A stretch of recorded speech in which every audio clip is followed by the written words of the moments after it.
Interrompemos esse podcast para perguntar: quem você quer ser? Designer, engenheira, pedagoga, administrador. Quer saber? O Senac EAD é nota máxima no MEC. Tem cursos de diversas áreas, com conteúdo elaborado por especialistas do mercado e professores mestres e doutores. Ainda tem o Senac Carreiras, conectando estudantes a vagas de emprego em todo o país. Saiba mais em ead.senac.br/graduação.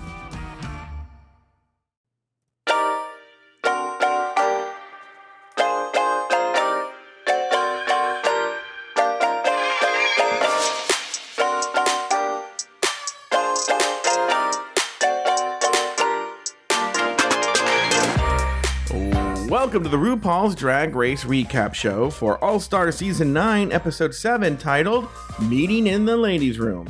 My name is Joe Batanz, and I am joined, as always, by one stupid bitch. From the podcast pod is my co-pilot. Please say... Please beat me with a wire hanger, mommy, please.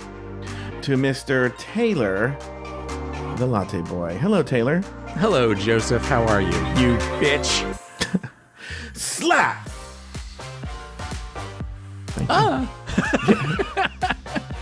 fine acting of RuPaul's Drag Race Recap. I know. We're better than RuPaul. Anyway, how the hell are you? How have you been? I'm good. Happy Pride. Happy Pride. Oh, yeah, that's right. You're going to a big Pride event tonight. Yep. In your neck of the woods in Florida. Yep, it's the largest one in the Southeast. They're expecting really? They're expecting like 200,000 people God. in my little town of St. Petersburg, Florida tonight. That sounds awful. It does sound awful, which is why we will not be going to the parade. Oh, okay, yeah. I don't do the parade. The last time I did the parade was I was in it for work, and my boss allowed me. The only way she could get me to go is if I got to be on the float. So that was the only way that I did it. And so that's the way to do it. But even then, when you come around the corner and everybody's standing there, like screaming for beads and has their hands up, it's still like my anxiety went like through the roof. So it's like the lesbian Walking Dead because they're all screaming for beads and they all have their hands at you. Well, they love the nightlife.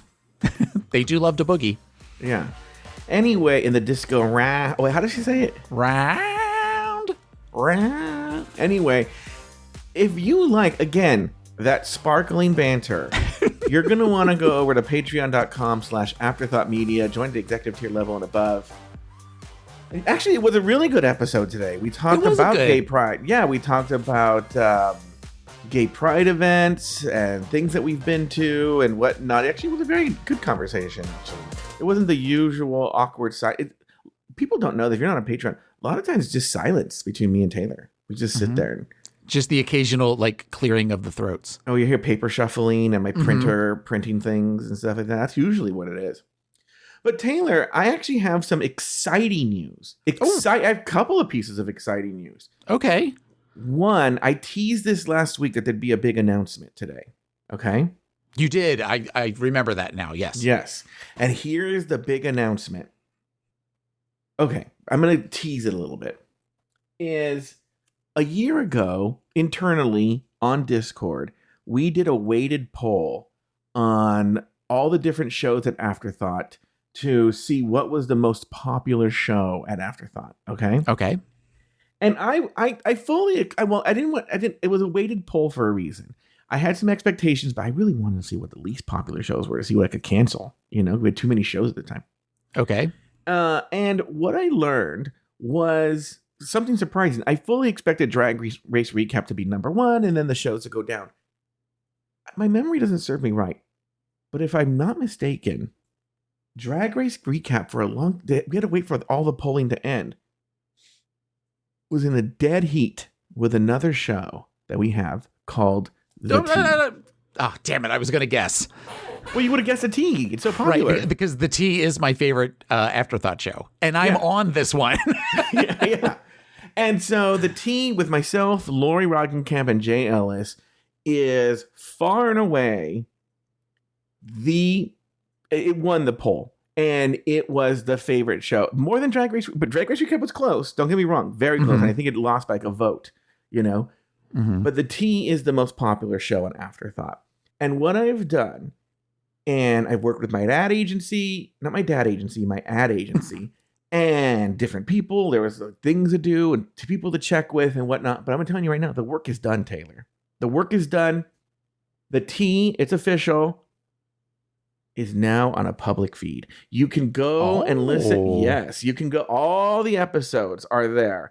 Seasons 1 through even the current day are the episodes are there. Now, so what I would do let's deal with this part first. Okay. Go to whatever podcast app you use. Right now, I know for sure it's on the big ones. It's on Apple Podcasts and Spotify. Put in the T. Now, there are a bunch of shows called the T. You want the one. But by the way, I'm going to have the link to the show in the show notes. So if you don't even want to bother with this, go to the show notes. But I just checked right now. You can just put in the T, look for a blue cover with a big picture of Lori Roggenkamp on it. And it says from Afterthought Media, because there's a bunch of shows called the T. There's a ton of shows with T in them. Yeah. So that's why I'm saying there's so many, you might just want to go to the show notes and hit the link. But it's a very good show. Lots of things happen. It is hilarious. Look for the blue cover from Afterthought Media. You can also, search Afterthought Media because it's under our network. So if you search Afterthought Media on the search thing, it should bring up the T as well. I'll actually try that myself. Yes, that I would say that's the way to do it. Is search Afterthought Media and then go to shows on Apple Podcasts and you'll see the T. It's like number 4. Okay. Right there. It is not showing up yet on Pocket Casts, but I'm sure it will at some point. Oh, yeah. It might take some time. And again, like I said, I'm going to put the link in the show notes.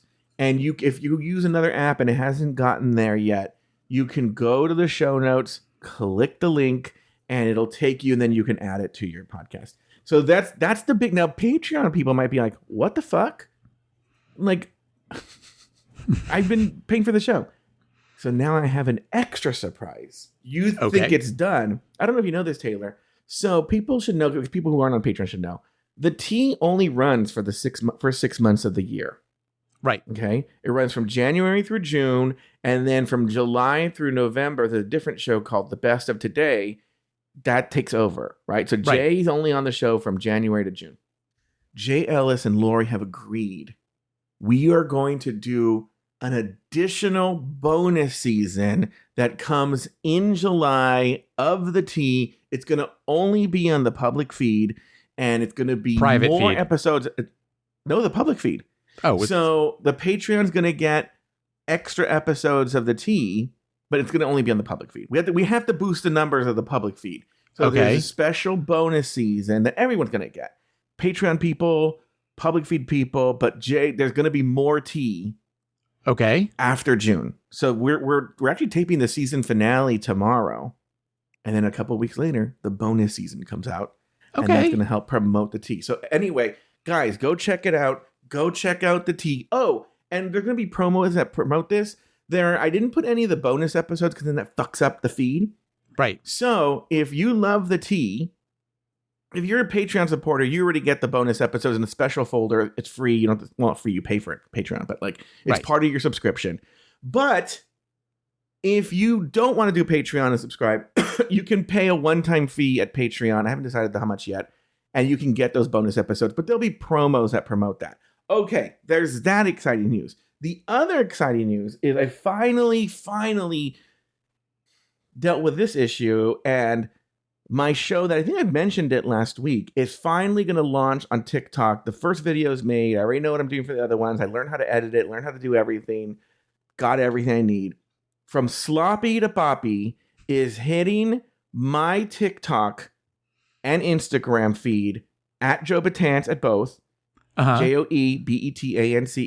The first little promo video drops on Tuesday, but it's going to be, I think, Tuesdays and Thursdays for the foreseeable future. New TikToks and Instagrams of From Sloppy to Poppy are going to drop. You can follow my fitness journey, my health journey. It should be funny. It should be everything.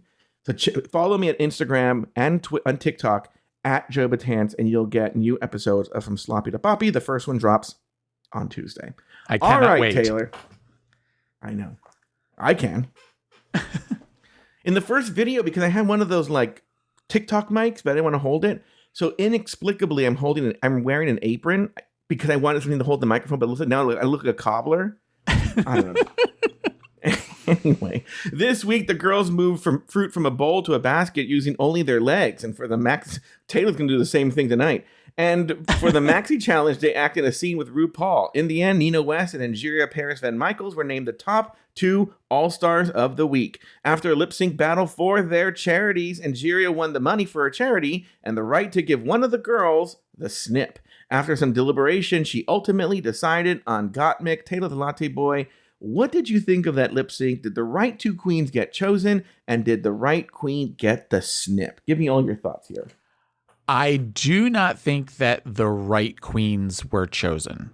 I think that I don't get why Angeria was chosen over Georges. I thought Georges was much better. And given that she didn't win the roast last week, we're showing this trajectory for her. And I think that that should have been rewarded with a win. But regardless, had it been Georges or Angeria, Nina was never going to win that lip sync. I feel really bad for the Trevor Project at this point. Yeah. Hopefully something happens. But yeah, no, I don't get the Gottmik snip of all the people to pick. I don't get why it was Gottmik. But I guess we'll find out what her reasoning is next week. She told you her reasoning. Because it was revenge? She's in the beginning. She said, I still need to get Gottmik back for picking me. When did Gottmik pick her?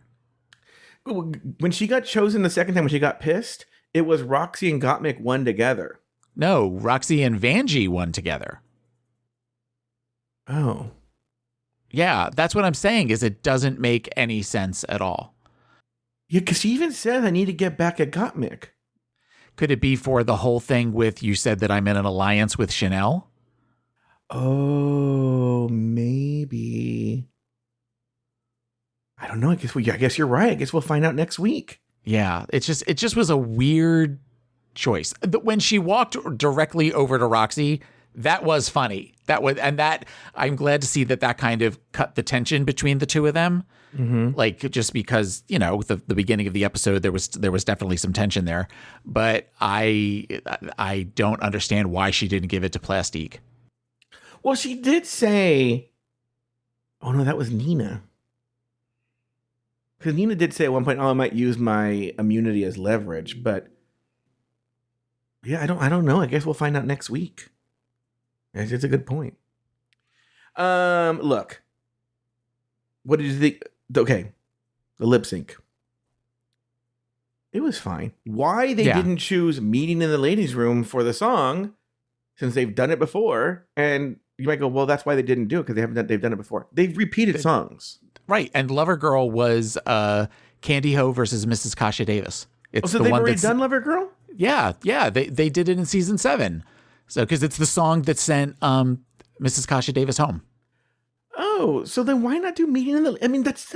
Girl, they always have where it's like, it's the obvious choice for a song, and then they don't pick. Or when they have one of the guest panel, like, that's a singer, you would think they would pick their song. They've done it a couple of times. Obviously, they did it with Natalie Cole, and they did it with Olivia Newton-John. But there have been other times that you're like, why wouldn't you pick that song? That one could be tricky because, like I said, I'm fascinated with music rights and licensing. There could be weird things with that, right? But they've already done this one, and I don't think it's a very expensive song. I mean, who knows? Maybe things have changed. Maybe they went back for round 2 and they were like, maybe actually this time, yes. But I don't know. Cha-ching. Yeah, I don't get it either. Yeah. Tina Marie's estate demanded more. Yeah, exactly. The right to... Well, you said that you don't agree the 2 queens got chosen. I'll be honest with you. This challenge was so blah to me. Mm-hmm. It could have been any 2 fucking queens. I don't give a shit, right? With a couple of exceptions, I agree with you. I think that they definitely wanted the narrative of a Nina win for a comedy challenge. Sure. And she delivered, but again, I don't get... I want the record... I want the record to show, I'm not saying because they were bad. I'm saying they were all serviceable I have specific thoughts, but for the most part that they were all serviceable. It was just, let me give this speech now. Okay. I was talking to friends about how much I was really struggling to prepare this episode. Mm-hmm. And in talking to the friend, they hadn't watched this season yet. And they were like, oh, should I not watch the season? And I said, no. Go ahead and watch the season. I said, the show is, if you're just watching it as a viewer, it's fine. It's a show that you could play your iPhone games while it's on. You could clean the house while it's on. You can do the dishes while it's on. It's a perfectly fine, brainless show that you don't really fully have to pay attention to. Which is a problem, but it is a problem. Yeah, save that for later. But I'm saying it's not like it's, if I had it on in the background when I was doing something, sure, right? It's fine. Or I could see if you're at a loud bar and you're like, oh, that's on. Oh, and you go back to talking to your friends and you laugh at certain parts or whatever. Great. I'm sure it worked fine at a bar. But as someone who, and there's only a small group of us, has to recap the show and find things to talk about with the show, it was a very difficult show to cover. And strangely, the cruel irony of this show is the harder it is to recap an episode, the more times I have to watch it. So I've watched this episode 3 times because, yeah, I know. Dedication to your craft. I know. Well, look, you could have worse jobs. Yeah. So, but I had to watch it 3 times. I was just dragging my feet. I was doing everything I could not to do this. But again, it had nothing to do with the quality. So if you watch this episode and you thought it was fine, yeah, that's great. I'm sure if I had nothing to do, if I just had it on, it'd be fine. I wouldn't think about it. But as someone who had to cover it, it was a very difficult episode to show. So when I say they were fine, I just mean they were fine. But in terms of like, I see what you're saying about Georges and the box wig and all that stuff, and she brought more to it. Okay, but we're already seeing that. In fact, during the lip sync, I was a little worried they were going to give it to Nina. Because I was like, oh, she said she hadn't given any money to the Trevor Project yet. And maybe they'll give her the win so the Trevor Project gets money. And I was pleasantly surprised that they gave it to Angeria. But the show is up to so many shenanigans that I'm like, I wouldn't put it past them to have given it to Nina. You know, just the way that they made them the top 2. You could have made an argument for anybody in that cast to be top 2, except you said you had an exception. Who was it? Roxy.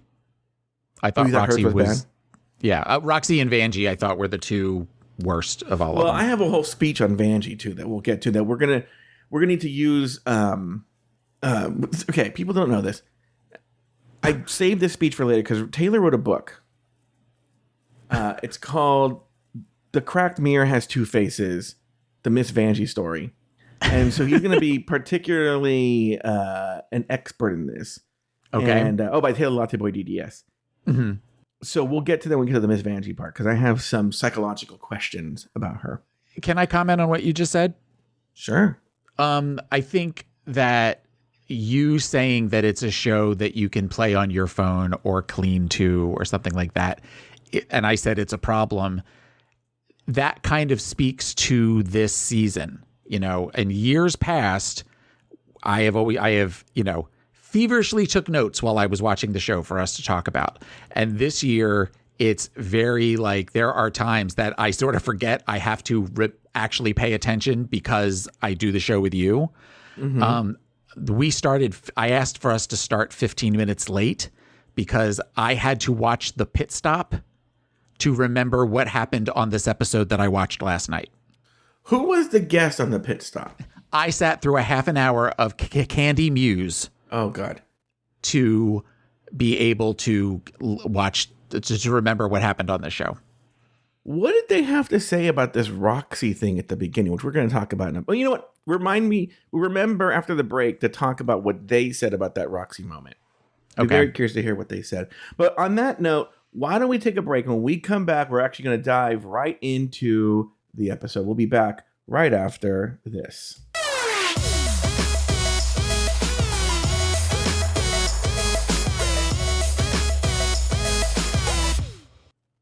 Those pausa rapidinho agora para falar de dica de ouro para os papais e mamães. Depois de experimentar a nova Hug Supreme Care Fralda Roupinha, tudo ficou ainda melhor pro meu filho. É a única com canais em X que se adaptam aos movimentos, com 2 vezes proteção noturna e cintura elástica que se adapta ao corpinho do bebê, além de ser super fácil de colocar e tirar. Praticidade pura. Então guarda essa dica. Nova Hug Supreme Care Fralda Roupinha. Bebê, estamos juntos nessa, mais do que nunca. Agora curta seu podcast. Viemos ao seu podcast para falar que o novo Ford Mustang chegou ao Brasil para continuar um legado. Um legado com 60 anos de história, 60 anos de ação, 60 anos de liberdade. Equipado com motor Coyote, o verdadeiro V8 e seus incríveis 488 cavalos de potência. Acesse Ford.com.br e saiba mais sobre esse ícone. Ford. Ready for more. Chegou a melhor parte do podcast. É hora de provar a melhor Coca-Cola.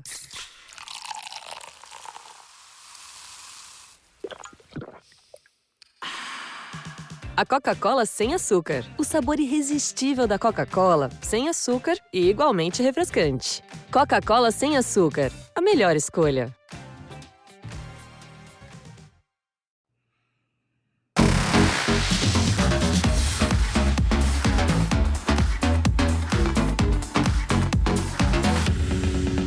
And we are back. After the lip sync, the girls enter the workroom and decompress after the last challenge. Roxy enters the room, snippers in hand, and feigns happiness. That ends quickly as she repeatedly cuts off Angeria and then accuses her of playing up the drama. Later, the girls count the badges and learn to everyone's surprise that Plastique has 3 badges. Sensing the target on her back, Plastique attempts to deflect. Taylor the Latte Boy, we're going to stop right there, which we don't usually do, but we're going to stop right there. And what are your thoughts on everything that happened after the last lip sync, the last episode? I think they're not taking something into consideration, or they are playing this up for the show. We talked a little bit about last week about Angeria kind of walking up and down the path, and Roxy brings up that I don't understand why you didn't just, come over to me or something like that. Angeria is smart enough to know she has to make good TV, that they need her to kind of bring where she's walking up to everybody and kind of walking back and forth and all of that sort of stuff. So I would just like Roxy did the week before with the whole crying and I don't know what I'm going to do and this is too hard and all of that sort of thing. So it seems a little like, girl, you know what she's doing. You're just playing it up because to make drama. There has been no real tension this season. Nobody has really argued with anybody. So is this something where Roxy thought, okay, well, let's make a little good TV, and I'm not going to be season 5 Roxy, but I'm going to show you that I'm pissed? So I'm going to pretend 2 things today, right now. Okay. I'm going to pretend that what we saw was the emotions presented to us and what we saw was real. I did consider the fact that they are just secretly conspiring, like Gia and Trinity did, to make good television out of this.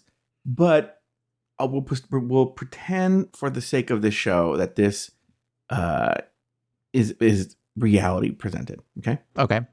And 2, we're going to pretend as if we're watching the show together and that because Roxy does address this later, what I'm going to say, but I'm going to pretend like we're watching it together and these are my thoughts as I was watching it. Okay.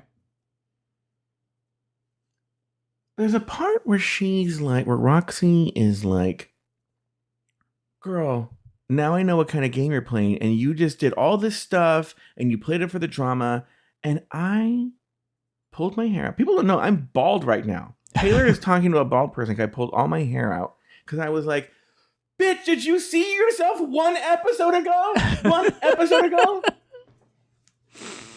Yeah. Crying? Okay, that was that. Yeah. Then I was like, has she lost her mind? She's done all this work, even being fake, to make up for season 5. Mm-hmm.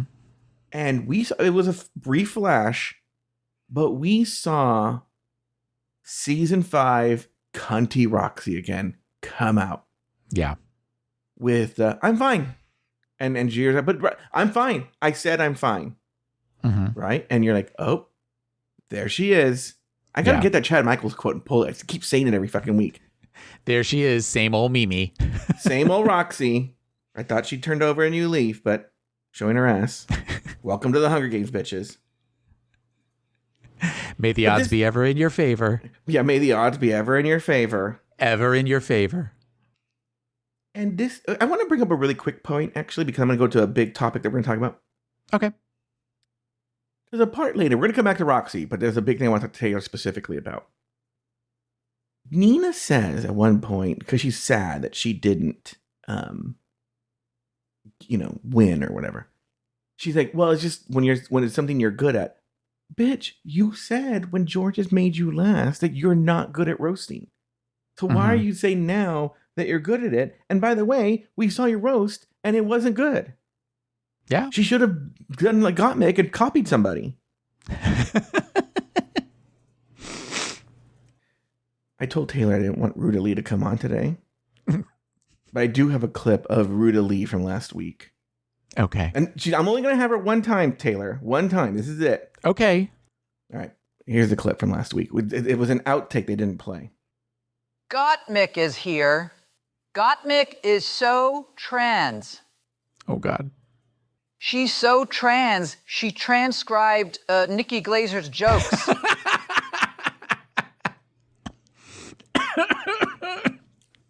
Oh, wow. Ruta was on fire last week. Ruta. They should have put Ruta that Lee. in. Yeah, they should have put that in. Okay, so let's get to the topic I wanted to talk to you about. Because I started to think about this, and Vanjie's kind of in this, but it's really about Roxy here. Kind of been saying this, and I'm in the middle in the after. I'm gonna say this. I fucked around and I found out. Okay. We all know. If you know, you know. Orange drink. Okay.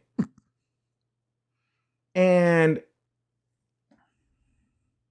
one of the things I think about, and I think that this person doesn't understand because this person comes from a culture that's completely the opposite, is we Latinas feel a lot to the point where it's a stereotype how emotional Latinas are.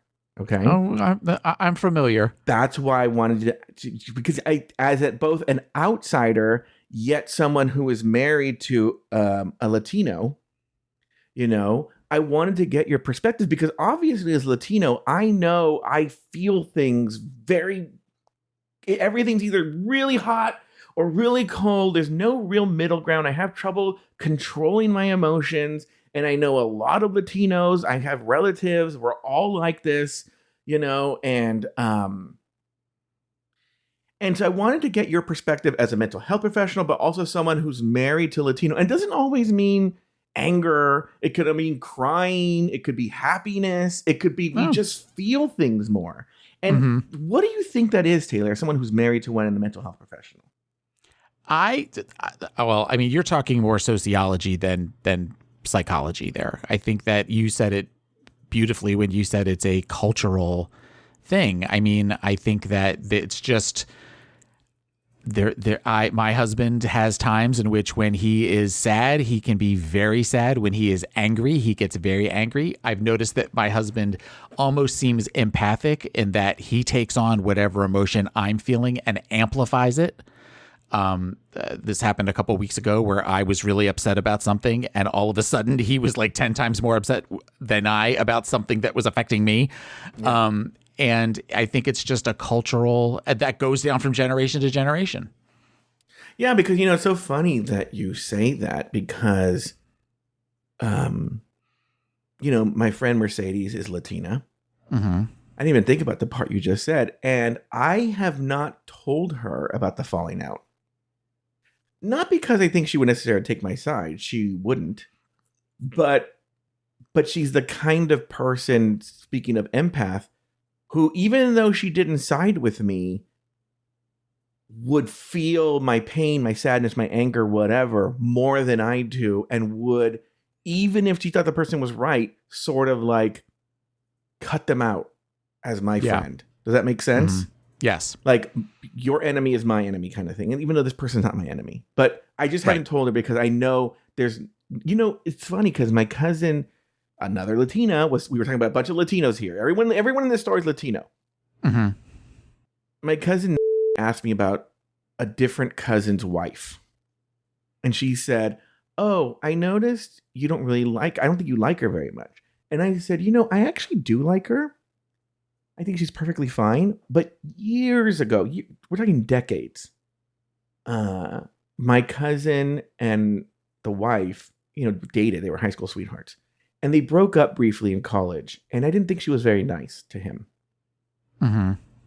And they got back together. But that always stuck with me, Even though they're fine, they're married, they have beautiful kids, and they're happy. They've been married for over a decade, and they're perfectly happy, no problems. Yeah. It's still with me that she wasn't very nice in 2001 or something like that, right? Yeah. So, like, we just feel things more. And so going to that, it's like when I take that into perspective with Roxy Andrews, remember, I've said this again, even though we're watching the episode the next week, that part before the intro music comes on, that teaser, that opening scene, that's filmed minutes after it's just happened. Yeah. So she's in her feelings, again, accepting that everything is real, And we might as well just cover what she says later on Runway Day, which is, she says, "I slept on it, I thought about it, and I apologized." I'm the same way. I'm the same way. If I'm hungry, if I'm tired, if I'm overstimulated, I said this before Jeremy came to town, before Aiden came to town, before Carlo seen this firsthand. There is no one fucking cuntier than a hungry, wet, or overstimulated Joe Batanz. It's the worst. Yeah. It's one of these people in this scene that with RuPaul in real life. And I think it's because I'm Latino. I'm not even being funny. Yeah. Anyway, any other thoughts on that? A tired Babalu is a angry Babalu. Yes. And a hungry Babalu is an angry Babalu. Yes. So it's where I can watch him turn on a dime. Yes. Thank you. The next day, the girls enter the workroom and Plastique shares that she did some math on the strategy of snipping. The girls look at her askew just as RuPaul enters the workroom. For this week's mini challenge, the girls must move different fruits from a bowl to a basket using only their thighs. The winner will receive immunity from the snipping. The girls all try their best, but in the end, Nina West walks away with the prize. For this week's maxi challenge, each of the girls will act one-on-one in a scene with RuPaul. Each scene is based on a different cult camp classic, and the films are Valley of the Dolls, Mildred Pierce, All About Eve, Boys in the Band, The Mirror Cracked, Showgirls, Dynasty, and Mommy Dearest. The parts have already been assigned, and the girls simply need to learn their lines, even though the lines are on teleprompters. Let's stop there. Let's go back. Let's talk about that. What did you think of Plastique's math equation about I know she's trying to deflect from. Right. I think she actually is onto something. Honestly, I mean, I get why you go after the one that has the most, but at some point, and I have a feeling it's coming up soon, eliminations, snips are going away. Yeah. So at this point, then it becomes a race for the girls that don't have 3 or 4 to be part of the 3 or 4 club. So I think that it does make more sense at this point to eliminate somebody so that it's kind of, there are people ahead of you in the race. You want to kind of knock the one that's next to you out. So, I think I may have solved the problem. Okay. I actually think the best strategy, I get what you're saying. And I think you're right. And I think in a perfect world, that's exactly what you do. But I think really, if you take everything into consideration, what you do is go, okay, what challenges have we done? Okay. We've done this challenge, we've done that. That means this challenge is going to be, I'm going to take a bet that we're going to have some sort of like fashion challenge or sewing challenge. Right. So in that respect, Gottmik was not a bad choice. Okay. But neither would Plastique. So it doesn't answer the question, why not Plastique? But I just realized when I was about to say this. Maybe it was a calculation on Angeria's part. Angeria already knows that Gottmik is sucking Vanjie's dick and has already expressed that she thinks Angeria is in an alliance with Chanel, of all people. Mm-hmm. Maybe she's thinking, if I save Plastique, there's a good chance that she'll do, because she's been doing well in all the challenges. Yeah. That she will win and won't snip me because I didn't snip her. Okay. That's a good theory. That's my theory now. That's the theory I'm working with. And that Gottmik, so you have two things being equal, Gottmik and Plastique, there's probably going to be some sort of fashion challenge coming up. Gottmik that wouldn't work, but maybe Plastique it would. We'll see. We'll find out. I guess. I just Gottmik though is also known for her fashion. Mm-hmm. So I don't know. I would almost think you'd want to pick somebody Gottmik else. is totally known for her fashion. What are you talking about? That's what I'm talking about. So why would you give the scissors to Gottmik? Because there's a chance that Gottmik could win a fashion challenge. But I think Angeria probably picks up that no matter what she does, Gottmik will just, it doesn't matter. But she might have a chance of Plastique being swayed because she expected to be snipped and wasn't. Yeah, I mean, I guess that does make sense. I think we see a chance of Plastique still not being snipped because there's a good chance she wins next week, and then she's not going to get snipped. She's one of the top two, and then now we're going into episode 9 with her not being snipped. We'll see what's going on there. Mini challenge. Your thoughts on that? It was silly. It was dumb. The one, I mean, there's Bruno, who's beautiful. And then there's the other guy who was beautiful. But on my TV, you could totally tell he was wearing makeup. Oh, really? Yeah, it was like really like where he kind of looked like a pastel clown, of where you could just see like you could see where he had like, makeup on, like men's makeup, but definitely makeup. Yeah, you know what? You can't see it, but there's a TV right here in front of me. There's so there's an HD TV right in front of me, and then there's my computer screen. And when I was watching the show on my computer screen, I didn't notice that. But I will say, because Gottmik's in every episode, those HD TVs are not kind to Gottmik's skin. I don't know if you picked up on that. No, I have. Which I don't notice on my other TV, and I don't notice on my computer screen. But on this particular TV, I'm like, ooh, there's some things going on there that are not, it's not kind to her. Yeah. So, okay, I have a couple of things I have to say about comments. Yeah, the mini challenge was fun. It was fine. Rue opens the thing and says, when life gives you lemons, would you ever eat a fruit salad that just had raw fucking lemons in it? No. Like, that doesn't make any fucking sense. I wouldn't make it doesn't make sense to have it doesn't make sense to have a fruit salad with cucumbers in it. Or eggplants. And eggplants. But here we are. I mean, I think it was just they needed to have her say something that had like a salad, or which, I mean, she could have made a tossing salad joke, but yeah. Then at the very end, the pit crew's walking out, and RuPaul says some joke about make sure you rinse your fruit or something, which fine, whatever. But the way, I don't know if they edited this in or the queens are just fucking ass kissers.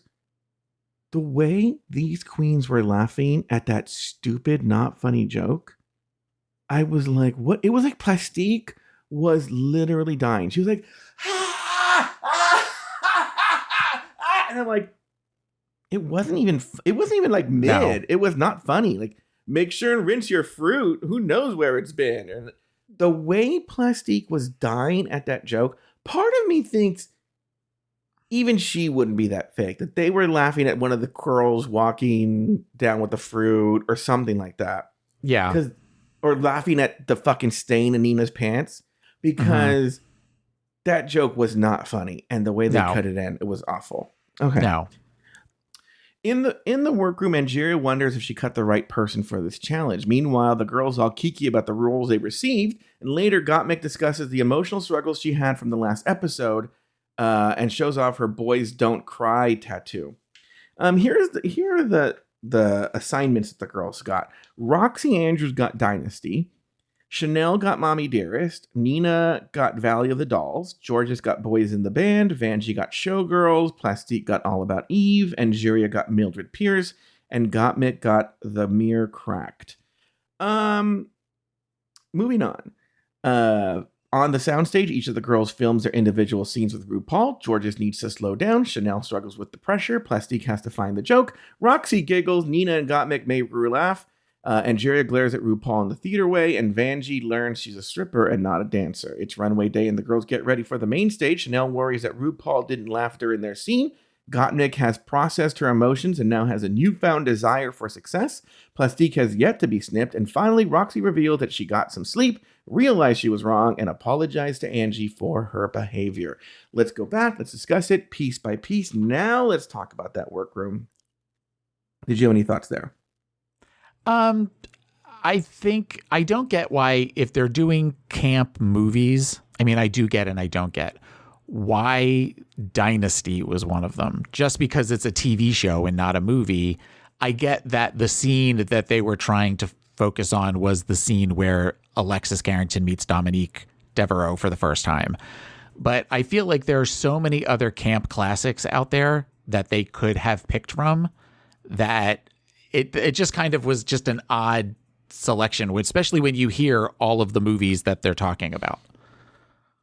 Well, even The Mirror Cracked, I did start watching it this morning, and I've seen the scene before on TikTok, but I've never seen the movie. And I'm watching the movie, and the movie's very silly. It's Agatha Christie, right? Yes, Isn't it based I didn't know on that. Agatha Christie and Angela Lansbury's playing Miss Marple, and it's a whole thing. But I've only watched up until that scene, which is in the first act. I'm assuming either Elizabeth Taylor or Kim Novak, or maybe both, get murdered, right? Especially since Elizabeth Taylor was pretty low on the billing, which makes me think, oh, she's murdered, you know? Yeah. So that's another one where I'm like, I mean, yes, that scene is very campy. I guess we can talk about let's revisit this during the actual playing of it, right? Okay. Because I've seen every single one of these movies except The Mirror Cracked. I've seen every single one. Okay. I've seen all of them. I know I haven't seen The Mirror Cracked, or if I have seen it, I was little and it was on like HBO. I've never seen Boys in the Band. I've seen Boys in the Band, and I'll talk about that in a second. So, and I saw it recently, actually. So, ultimately, what they did with them, the movies themselves aren't similar to each other, but what they did to them was so similar and watered down, except for some quotes from those movies, that I'd seen these movies and I had trouble going like, well, which movie is this? I had to actually write it, refer to what character was doing what. That's how watered down and just strangely like weird it was. Let's actually talk about the movies themselves right here. Well, let me get to this workroom day. Let's get through this stuff first. Okay. There's a part where like two of the girls are talking. I can't remember who it is. And they're like, oh, I'm just so excited we get to work with Ru. And the wording was vague enough that I'm going to have two opinions. Okay. If they're talking about we're excited because we actually get to get some FaceTime with RuPaul and spend time with her, and then she gets to know us and maybe she'll like us more, I get it. Right? She's the main judge. It's her fucking show. She's an icon. Great. But the way that they were kind of framing it was that they're just so honored to work with her as an actress. And I was like, she's a horrible actress. Did anyone see this AJ and the Queen and how horrible it was? And 3, this is a woman who on her own podcast, What's the Tea? If there was ever an actor on, she would guaranteed ask them, how do you remember lines? Yeah. That was her big, she always had to have any actor. I have a question. How do you remember all those lines? And I was like, that was her question with every actor. Okay. Oh, I think I have an answer for you. What is it? So on Untucked, they all talked about, like, kind of the same thing of what an honor it was and all that sort of stuff. And they weren't talking about the acting. Okay. A couple of them were talking about the fact that anytime you get one-on-one time with RuPaul is a time to show that you are why you picked me to be on All Stars and why you should pick me to be the winner of All Stars. And that makes sense. That makes complete sense to me. 100%. Yeah. It was the acting thing that was like, I hope it's not because he's an actress. Yeah. Yeah.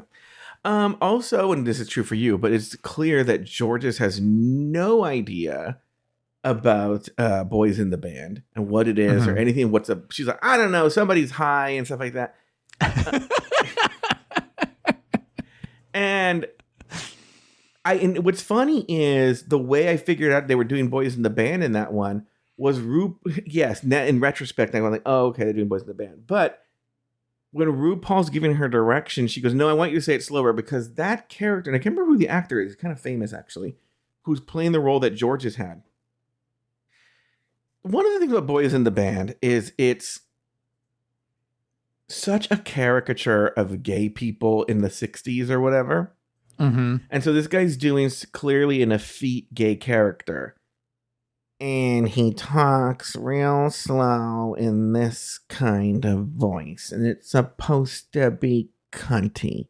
And this is how he talks.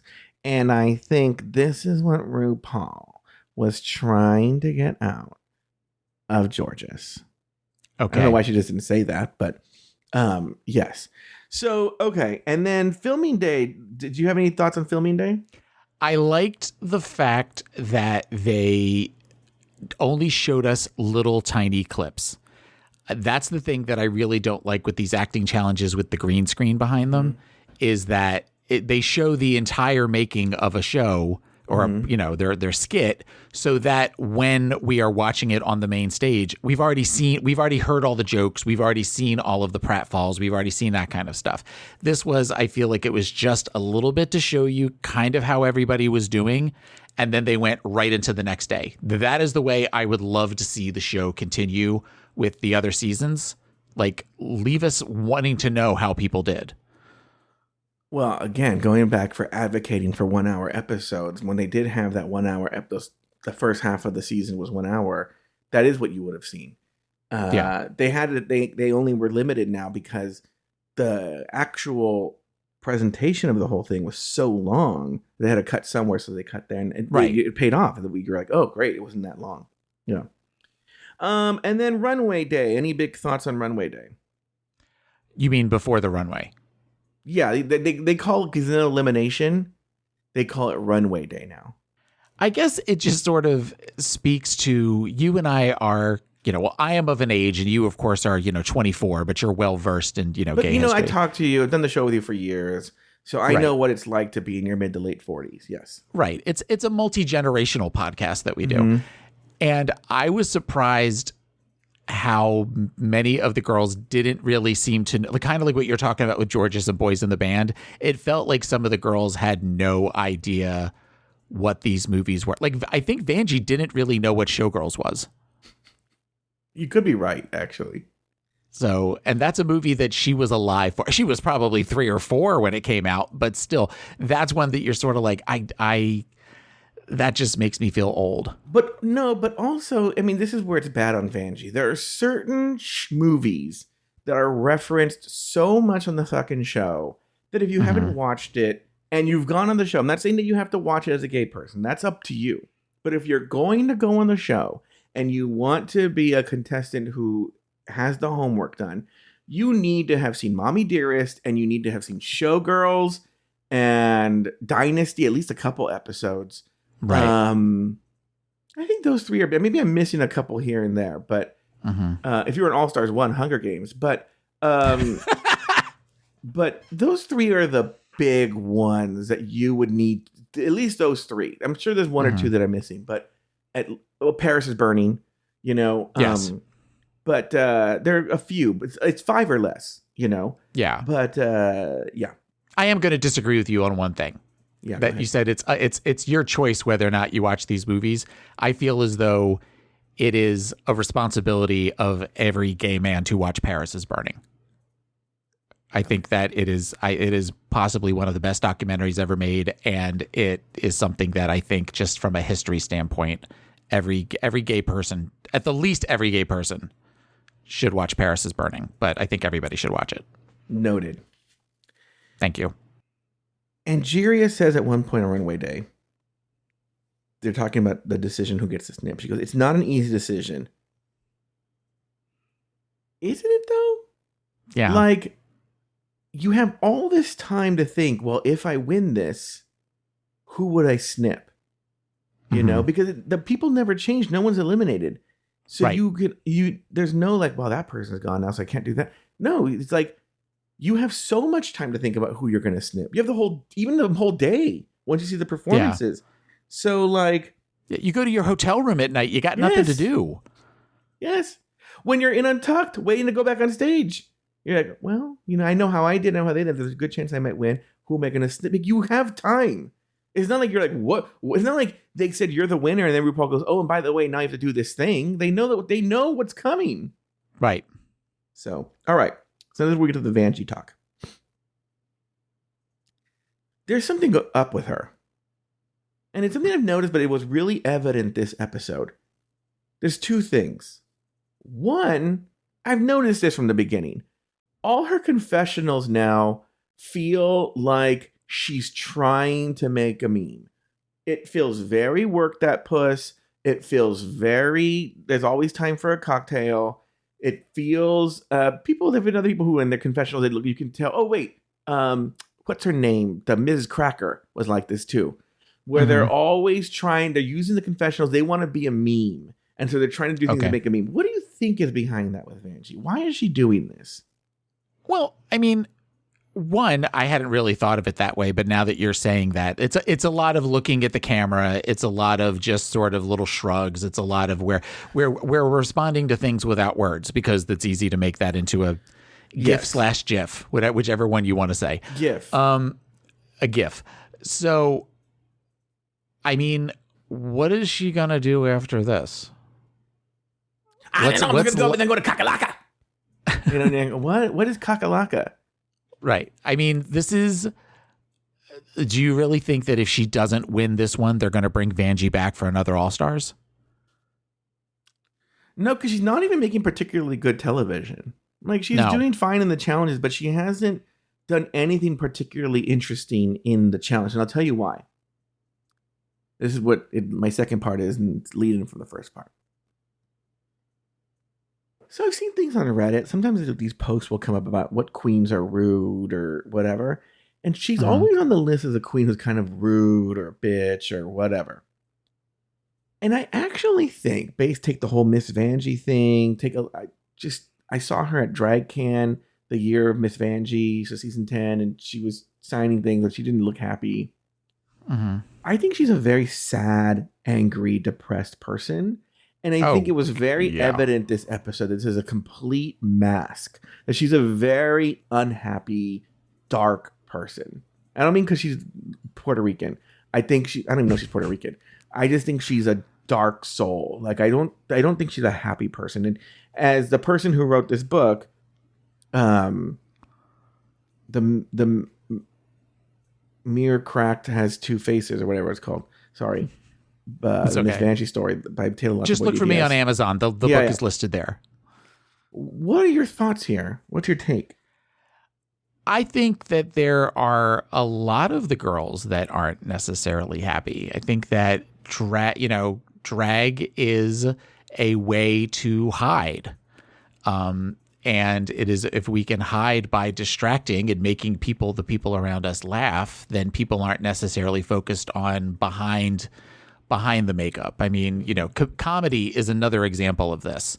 How many famous comedians were actually very depressed individuals or had mental health stuff going on. You're talking to one. Well, I was thinking that, but I wasn't going to say that. Yeah. That I think that is what's happening. I also think that Vanjie, when we started talking about the season, who was going to be on this cast, Vanjie made sense. A couple of the other ones we sort of went, huh? It didn't make a lot of sense. I think Vanjie and I even think Gottmik made sense to be on an all-star season. And Vanjie and Gottmik are more than halfway through and are not killing it. I think on some level, they both came in and thought, this is in the bag. Because we saw last week, Gottmik didn't do as well as she thought she was going to do because she won the roast challenge her season. And it was very evident on Untucked that she was in her head. And we may be seeing that with Vanjie as well. Only Vanjie's doing a better job in quotes of trying to hide it. And by the way, Gottmik has on the show already admitted that she's been going through some mental health issues and being on the show. So, and that she's, at least so far, slept through it or whatever. It's a very high stressful situation. And I think a lot of times creative people can be have depression issues or emotional issues and all kinds of things. I think people think being with comics is fun all the time, but I think they strangely learn it's not always so hilarious. Let's talk about this runway. The category is Widow Weep for Me. Did you have any big thoughts on this runway challenge, Taylor? I thought that this runway was really successful. I think for everybody, I think that it spoke to each of the queen's brands, where you get anything from Haunted Mansion to avant-garde, dripping wax candle sort of thing. I thought that my favorite look of everybody's was Plastique's. I thought Plastique's was just a gorgeous gown, regardless of what the theme was. And I really loved the idea of Roxy's with all of the bejeweled blood splatter. I would have liked to seen a little bit more of the blood splatter other than just across the chest. But otherwise, I mean, Chanel was really pretty. Angeria, that was kind of a cool look. Georges was sort of like, okay, I don't get the disco dress under the fur coat. I know, but there's something. Georges can be so fucking campy sometimes, and it's just so campy that this is the theme and this is what she came out in. Right. I kind of love it. So in that regard, it works because it's Georges. But and I thought Vanjie was really pretty. I thought that Vanjie's has definitely upped her makeup game this season. And there are times in which she is gorgeous as a queen. She does her makeup like just really, really pretty. But like for the most part, it was wins across the board for me as far as everybody's looks. All right. Did you have any thoughts on anybody? No, they all look good. By the time I got to that, because you know what? And again, going with this TV, I don't know why I don't have to do research. If someone knows the answer, let me know. On this, what I typically do is on this television in front of me, I play the show and then I take my notes on the computer. For some reason on this TV, it's only in the showing the episode is live. So if I ever have to go back, it starts at the beginning again and you can't go forward. I have to do it on the computer or go to the other TV. And so by that point, I was just like, fuck this show. Hate it. Anyway. All right. What about the Maxi Challenge presentation of Meeting in the Ladies' Room? Let's actually talk about this now. Let's talk about the movies involved. Did you have any big thoughts on the actual performances? I have none, if I'm being honest with you. Did you get the reference in the beginning with the coffee? Yes, it was Lauren Bacall with her coffee commercials. Yeah. Yes, Lauren Bacall coffee commercials, which that made a weird resurgence on some of the gay Instagram accounts that I followed like a couple of months ago. And I remember that commercial from when I was a kid. And it is really? so, I mean, that coffee commercial is so camp and just so over the top. So for people who, I don't remember the brand though. It wasn't Sanka. No, it was, I don't remember who it was, but it was one of those very 80s coffees.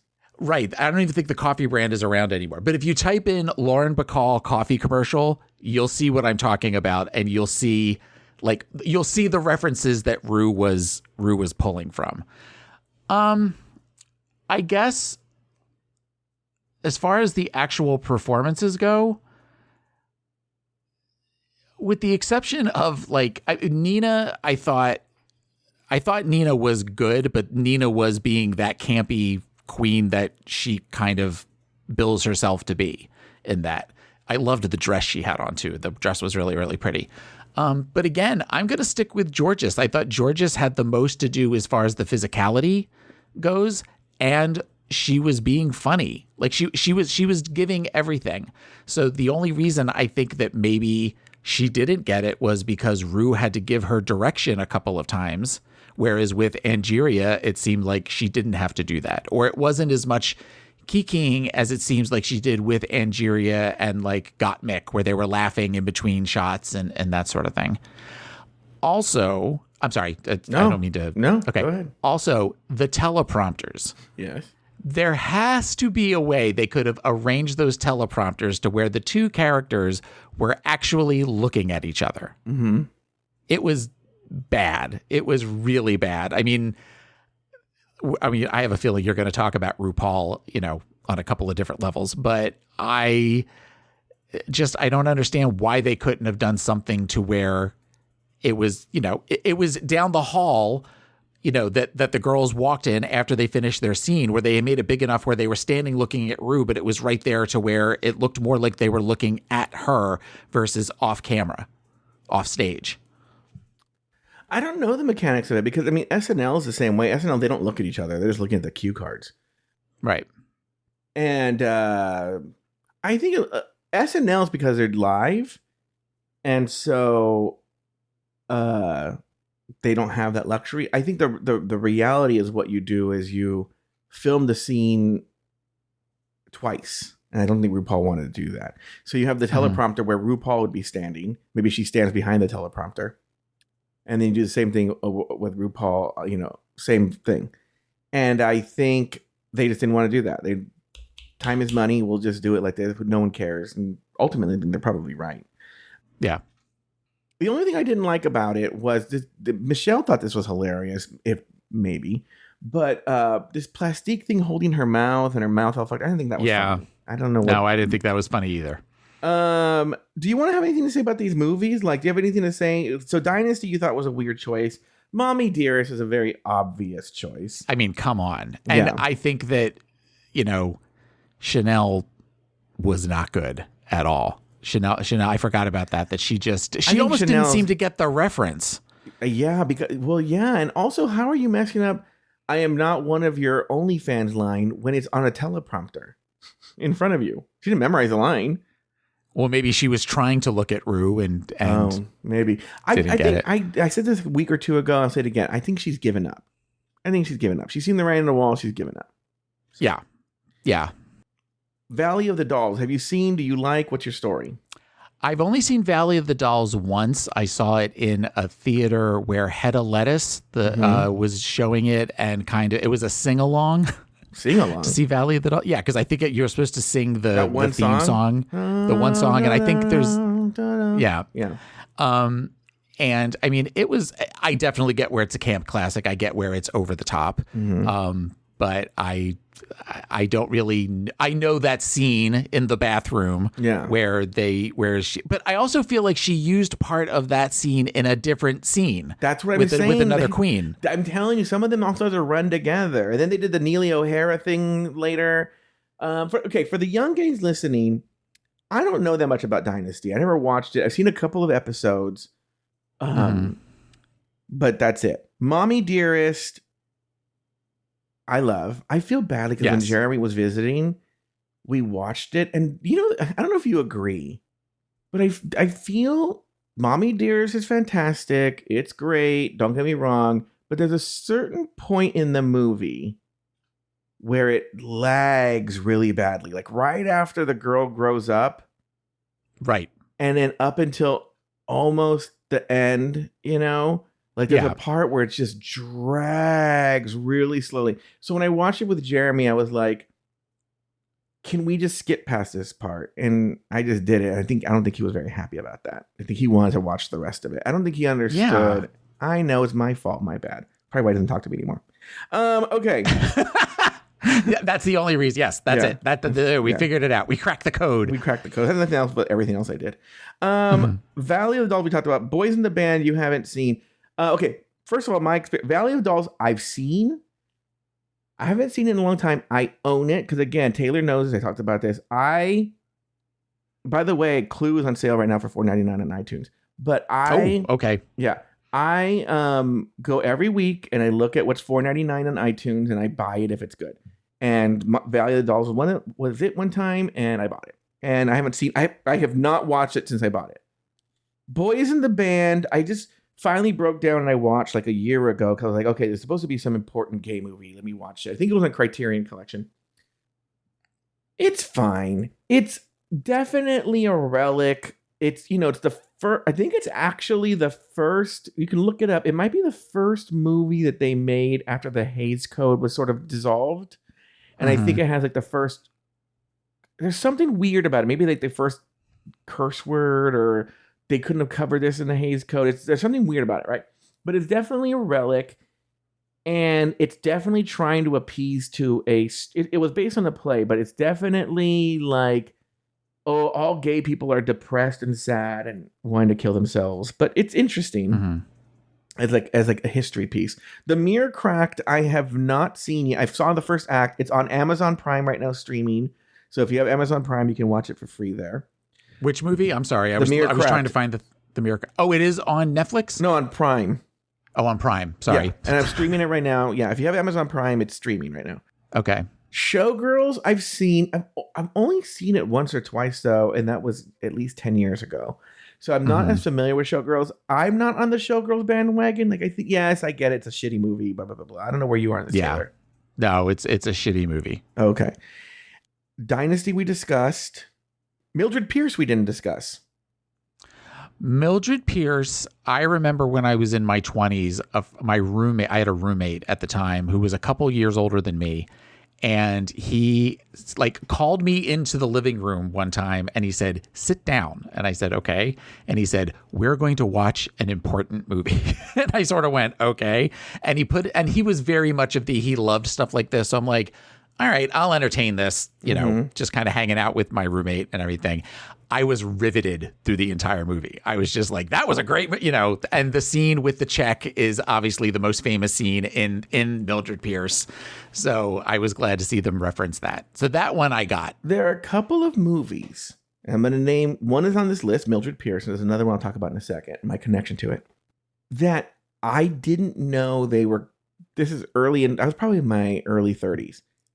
I didn't know they were gay, maybe even late 20s. I didn't know they were gay camp classics. I happened to be like folding, and not Mildred Pierce, the other one. Mildred Pierce, I'm like, I don't know what this is. It has Joan Crawford, I'll watch it, right? And I was riveted.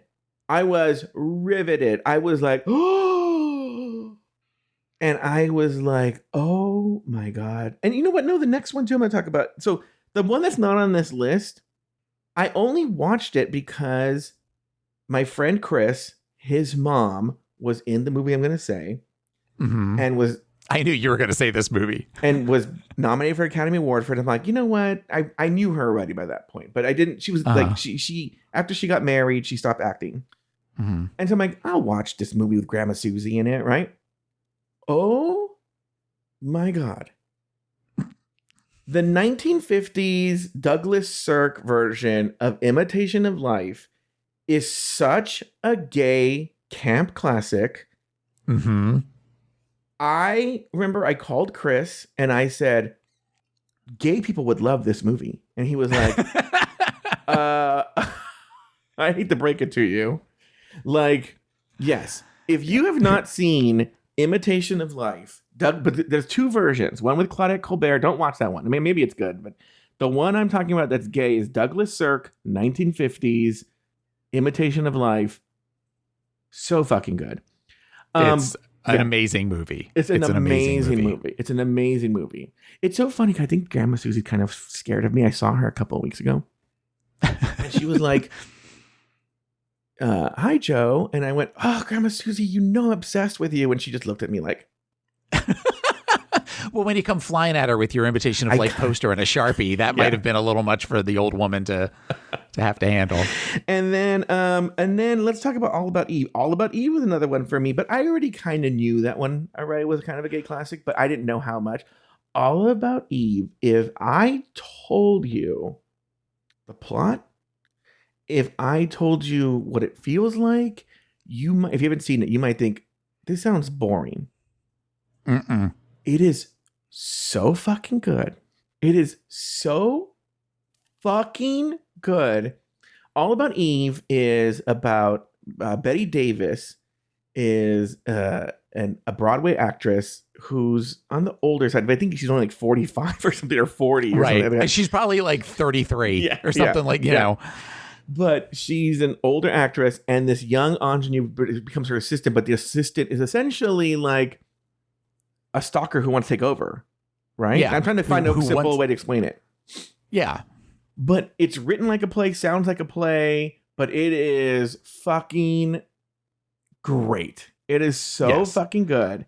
And again, go ahead. The party scene is some of the best dialogue in cinema. I mean, just some of the bitchiest, campiest things that have been said in cinema. Yeah, and then but even, you know, that scene's very famous. But there's a scene too where George Saunders like has a conversation with Eve that is also so fucking, because George Saunders in real life was not gay, but the character is clearly gay coded. And is just so fucking cunty gay person, and you're like, like that movie, everything. That movie played at I used to go a couple, actually pre-COVID. Turner Classic Movies would do, you know, the 50th anniversary of, or the 75th anniversary, and All About Eve was one of them that I had never seen. So the only time I've ever seen it, I've seen it up on the big screen, and it was. I had seen the ending before because that last shot is very famous. Yes. But to see it up on the big screen, and I was just like, I completely understand why this movie is still famous, you know, 70 years later. And that's a good example of, I saw it first on the small screen, and I have seen it on the big screen. And on the small screen, that last shot it plays fine, but you know, like but then you see it on the big screen, and you're like, oh my God. Same thing. I've said this before with Sunset Boulevard. Sunset Boulevard, that whole last scene, you see it on TV, you're like, okay, whatever. It's good. Don't get me wrong. Still good. But you see it in a theater with people, that last scene, it's a completely different, transcendent experience. And you're like, oh, this, you sound like an old person saying they don't make movies like this anymore. You know, like, you're like, holy shit. It like knocks the wind out of you. Yeah. Yeah. So, like, anytime you can go see these movies, guys, in a big theater with people, especially gay people, do it 100%. It's phenomenal. I told Taylor before the thing, I said I'm going to curse us. I think it's going to be a short episode. It's not a short episode. All right, on the main stage, Angeria and Nina West are named the top 2 All-Stars of the week, pitting them in a lip-sync battle for their charities. The song Love a Girl by Tina Marie. In the end, Angeria wins again and uses the ruby red snippers to give the chop to Gottmik. Taylor Latte Boy, any final thoughts on the episode? I kind of just answered my own question that I had for you in my head. It's rare that we see Boy Rue with no glasses on. It looks weird.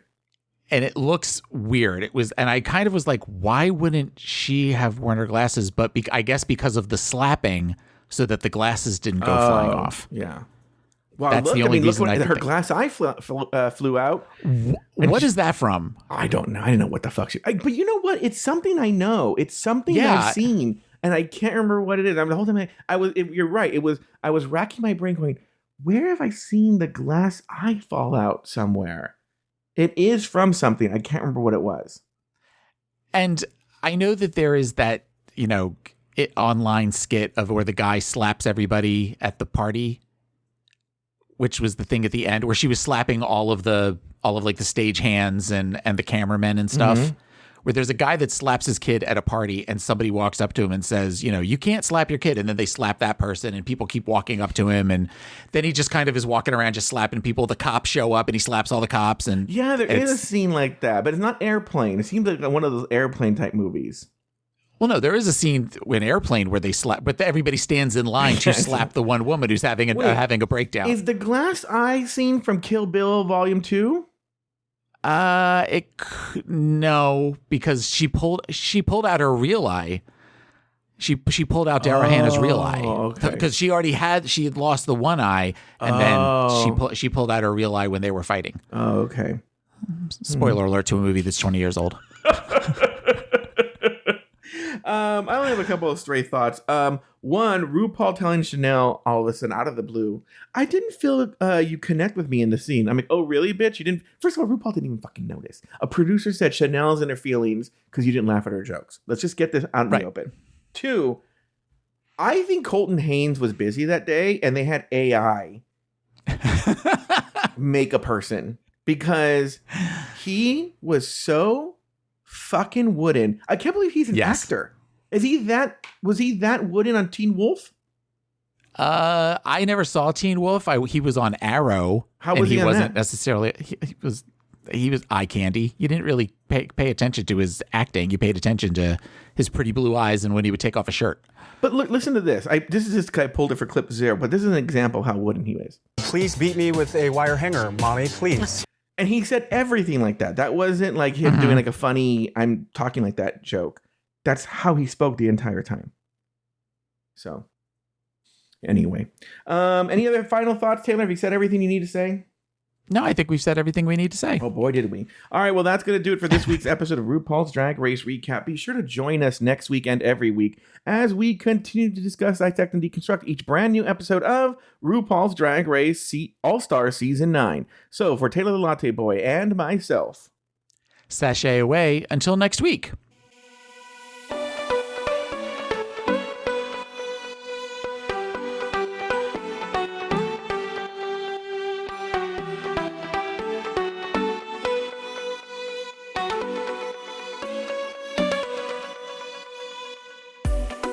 Thank you for listening to Drag Race Recap.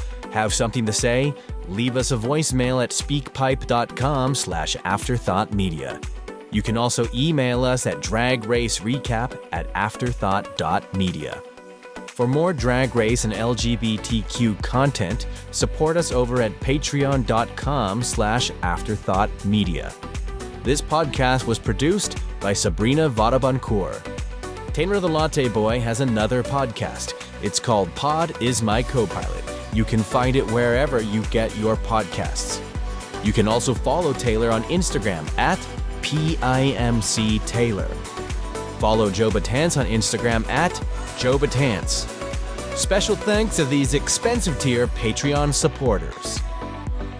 Anonymous, April Pacheco, Astute Girl, Brad Coley, Doofus Maximus, Effie Wop, E. Smith, Emma, Philskett Pony, Flying Suki, Humble Pine, Isaac Martin, Jade Thomas Plank, Kathy Zender, Lauren Eckert, Lucy Carrasco, Luke Stamen, Mary S., Matt Stewart, Mike Yeager, Mickey Baker, Poppy Woods, Ricardo the Hoodeda, Robert NYC, Sarah Yu, Runner Brandon, Tom Bombs, Travi Cosmos, and Troy Anderson. Drag Race Recap is an Afterthought Media podcast.